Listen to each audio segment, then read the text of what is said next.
मग बाबासाहेबांचं नाव आहे जो संविधानाला कारणीभूत आहे त्याला तुम्ही संपवायला निघालाय. पालकमंत्र्यांची फार मोठी चूक आहे मॅडम, माफी मागणार नाही, पण पालकमंत्र्यांची चूक पदरात घ्यावी.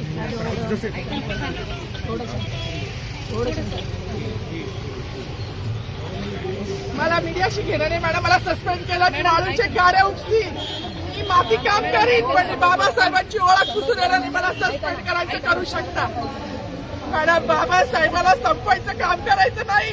26 जानेवारी 15 ऑगस्ट मध्ये मी नाही मानत, पण लोकशाही मॅडम तुम्ही सुद्धा संविधानामुळे आहात, पालकमंत्री सुद्धा पालकमंत्री संविधानामुळे आहे.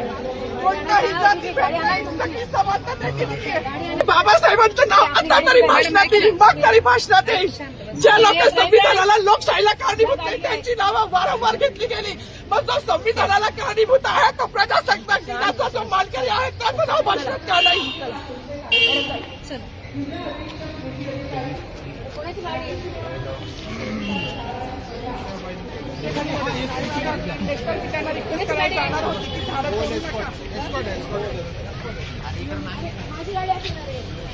सागर आता थोडी